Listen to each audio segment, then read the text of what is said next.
Assalamualaikum, ketemu lagi dengan saya Dul di channel Om Jangka. Apa kabar kamu semua? Semoga sehat selalu, rezeki lancar, dan tetap semangat. Mohon maaf sudah lama tidak membuat video karena kesibukan di dunia nyata. Silakan subscribe serta aktifkan tombol loncengnya untuk kemajuan channel Anda. Dan agar Anda tidak ketinggalan ilmu seputar YouTube terbaru, terima kasih bagi kalian yang masuk video ini yang subscribe dan like. Saya doakan semoga sehat selalu, sukses dan berkah. Terdapat suatu fenomena ciptakan Allah yang tergelar di alam raya maupun di tubuh manusia. Salah satu yang terungkap adalah tentang resonansi hati. Apakah resonansi itu? Secara sederhana, resonansi adalah penularan getaran gema kepada benda lain.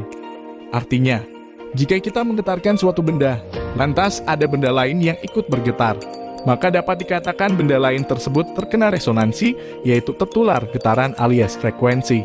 Contohlah sebuah gitar akustik yang memiliki tabung resonansi dan lubangnya menghadap ke arah deretan senarnya. Jika senar itu digetarkan dengan cara dipetik, maka udara di dalam ruang resonansinya akan ikut bergetar. Inilah yang menyebabkan suara senar gitar itu terdengar keras dan merdu. Namun apa yang terjadi jika lubang gitar tersebut disumpal dengan kain? Maka dapat dipastikan tidak akan terjadi resonansi di dalam gitar itu dan suara gitar pun terdengar sangat pelan bahkan sumbang. Hati atau jantung manusia bagaikan sebuah tabung resonansi gitar. Setiap kita berbuat sesuatu baik pada taraf berpikir maupun berbuat, selalu terjadi getaran di hati kita. Getaran tersebut bisa kasar, bisa juga lembut. Dapat bergetar karena bahagia, karena rindu maupun karena marah atau bersedih. Secara umum getaran tersebut berasal dari dua sumber, hawa nafsu dan getaran ilahiyah. Hawa nafsu adalah keinginan untuk melampiaskan segala kebutuhan diri bertentangan dengan nurani. Getarannya cenderung kasar dan bergejolak tak beraturan. Misalnya di saat kita marah, benci, dendam, iri, dengki, berbohong, menipu, merasa sombong, dan sebagainya. Dalam tinjauan fisika, getaran semacam ini disebut memiliki frekuensi rendah dengan amplitudo yang besar. Contoh gampangnya ketika seseorang sedang marah, dia sedang mengeluarkan getaran kasar hawa nafsu dari hatinya. Jantung hatinya akan bergejolak dan berdetak-detak tidak beraturan. Wajahnya merah, matanya melotot, telinganya panas, dan tangannya gemetaran. Frekuensinya rendah dan kasar dengan amplitudo yang besar. Jika dilihat pada alat pengukur getaran jantung, ECG elektrokardiograf, akan dilihat betapa grafik yang dihasilkan sangatlah kasar dan bergejolak. Getaran yang seperti ini memiliki efek negatif pada tubuh kita.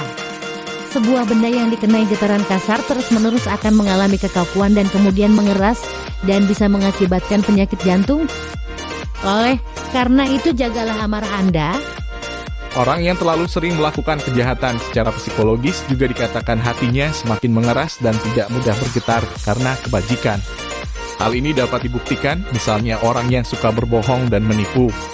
Pada awalnya, orang yang berbohong akan bergetar hatinya. Akan tetapi kalau ia sering berbohong, maka hatinya tidak akan bergetar lagi pada saat ia berbohong. Hatinya semakin lama akan semakin keras dan sulit untuk bergetar lagi.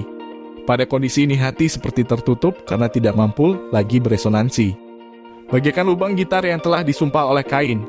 Sedangkan getaran ilahiyah adalah dorongan untuk mencapai tingkatan kualitas yang lebih tinggi. Getarannya cenderung lembut dan halus dengan frekuensi getaran yang sangat tinggi dan teratur. Misalnya saat seseorang sedang membaca Al-Quran, sholat yang khusyuk, berdoa, berzikir, menolong orang yang sedang kesusahan, serta melakukan kebaikan-kebaikan lainnya. Secara tidak sadar dia telah melembutkan getaran jiwanya, membersihkan noda-noda di hatinya. Hati atau jiwa yang baik adalah yang lembut, yaitu hati yang gampang bergetar.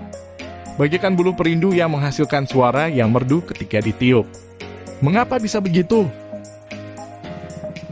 Karena hati yang lembut bagaikan sebuah tabung resonansi yang bagus. Getarannya menghasilkan frekuensi yang semakin lama semakin tinggi. Semakin lembut hati seseorang, semakin tinggi pula frekuensinya. Pada frekuensi 10⁻8 akan menghasilkan gelombang radio.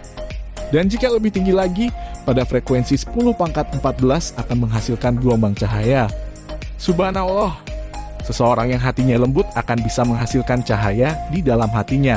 Ketika cahaya itu semakin menguat, maka cahaya itu akan merembet keluar menggetarkan seluruh bioelektron di dalam tubuhnya untuk mengikuti frekuensi cahaya tersebut.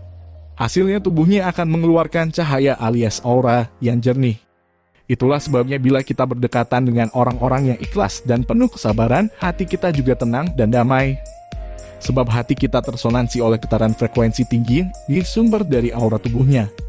Sebaliknya bila kita berdekatan dengan seseorang yang pemarah, maka hati kita akan ikut merasa panas dan gelisah. Semua itu akibat adanya resonansi gelombang elektromagnetik yang memancar dari tubuh seseorang kepada lingkungan sekitarnya. Terima kasih guys kepada kalian yang telah menonton video ini. Jangan lupa tekan tombol subscribe-nya dan nyalakan notifikasinya untuk mendapatkan video-video seru mabar lainnya dari channel Om Jangkar.